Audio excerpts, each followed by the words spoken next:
Good afternoon, everyone. I hope that your Wednesday was filled with spaces and places of joy, of peace, of happiness, spaces and places of times where you could laugh, where you could sing, where you could just feel good. Maybe you heard a podcast or a interview, or maybe you read something that just made you have a belly laugh, or saw something on TV that just warmed your spirit.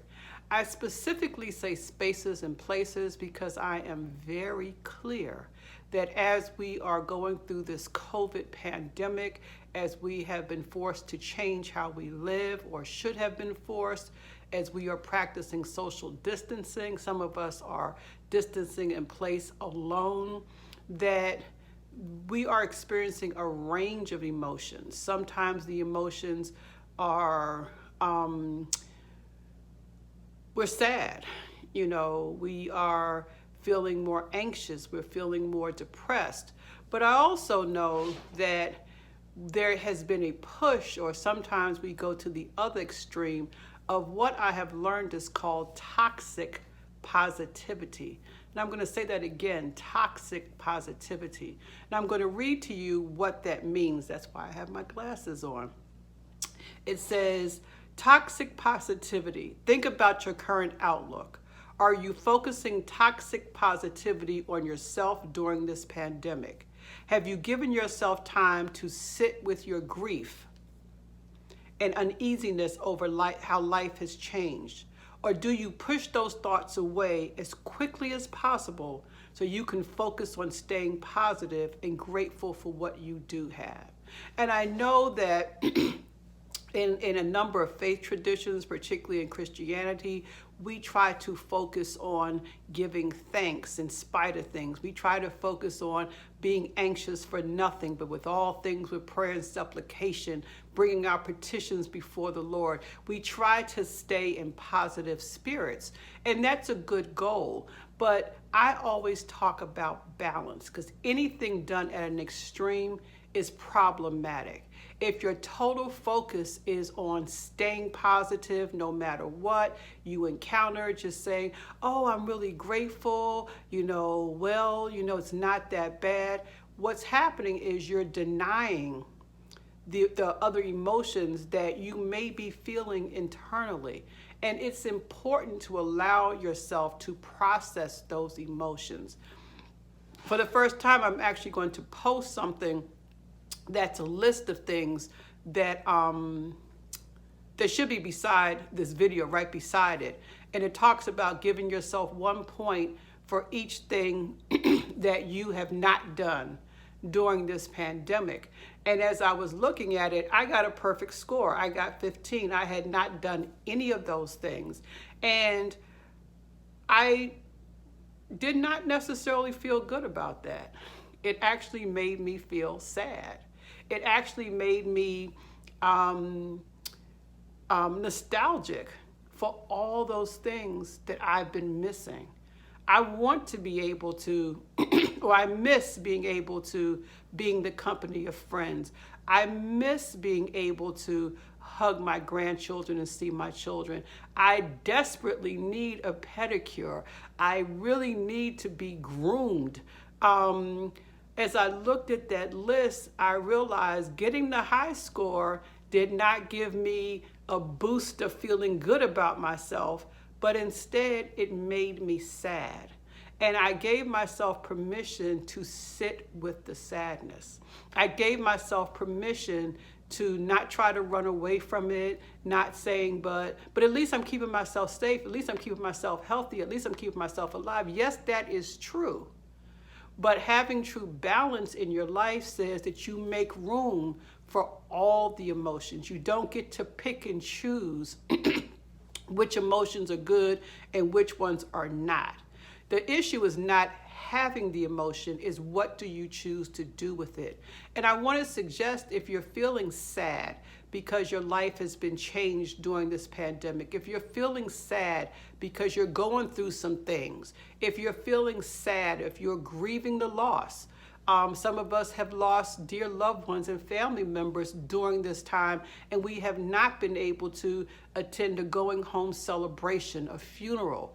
There has been weddings that have been postponed or canceled, graduations. There's all sorts of things, birthday celebrations, vacations that had to be canceled or postponed. There's all sorts of things, of ways that our lives have been impacted. And I don't know about you, but just saying, oh, well, at least I'm alive, has not been sufficient. I've had to allow myself permission to say, I really miss that. I'm really sad that I'm not able to do that.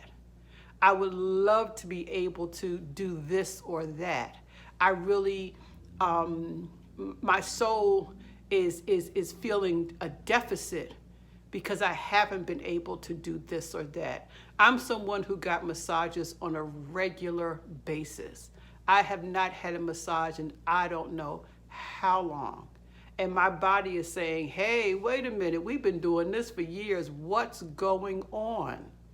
I miss that, And so I would invite you today to pay attention to if you're operating on any extreme. And I'm talking about the extreme of toxic positivity, that no matter what is happening, you're just ignoring it and saying, well, it's all good.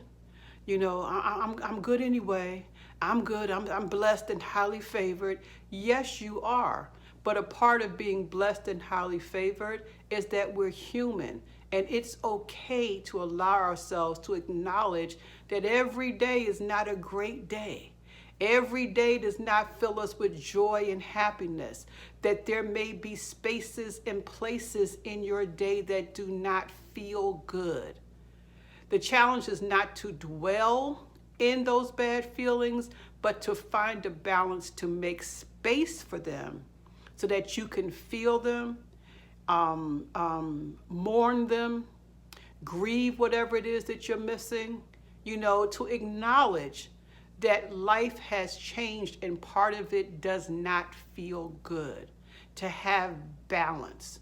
To consider that we are complex beings with a range of emotions, and they all deserve an opportunity to be expressed, but to do it with balance and intentionality. So with that, I'm going to ask you to consider, have you made space for grieving those things that were kind of, I feel like, were taken from us, due to COVID. I had told you all I had planned on retiring anyway. I had been preparing my clients for quite some time with the fact that I would be retiring, but COVID made my departure come quite abruptly. So there was no final party. There was no final goodbye. There was no opportunity to hand the clients off to new counselors. And to be perfectly frank, every now and then, I think about my clients. I wonder how they're doing. I think about some of them I worked with for 7 years. They came weekly or every 2 weeks. They allowed themselves to be very vulnerable with me as we worked together and as they grew through their behaviors as a result of the traumas they sustained. We developed a good therapeutic relationship. And all of a sudden, abruptly, even though we knew it was going to be difficult, when my retirement came, it happened abruptly. And I have to be honest with myself, I felt some kind of way about that. And so when I do feel some kind of way about that, I give myself permission to feel that. I don't run from it and say, well, you're the therapist, you shouldn't be thinking about your clients like that. No, I'm human. Okay. And I had been in a routine. I had come to know these people, to know their families, to know their stories, to be able to witness their growth, to be able to witness their tears, to be able to witness their aha moments. And every now and then, I give myself permission to grieve. And so that's simply what I want to say to you today. Aim for balance, okay? The world is not designed where every day it's Pollyanna, great day, we're singing with the birds all day long, no matter what. That's not how life is. But balance says we acknowledge the more pleasant times as well as those times that are more painful, those times that make our heart sad, that we give space for that. We don't ignore it. We give space for it, and we process our way through it so that it's not sitting waiting and just sitting waiting to catch us unaware. I love you all, and my prayer for you is that you will intentionally begin to think about living your life in a more balanced way. I'm going to end and say, I encourage you to reach out to people who you have not talked to, reach out to your neighbors, because everyone's not doing well. Just reach out. For some people, the simple fact that you sent a text or called or said hello could be the space or place that brightened up their day. Love you all. Talk with you tomorrow. Bye-bye.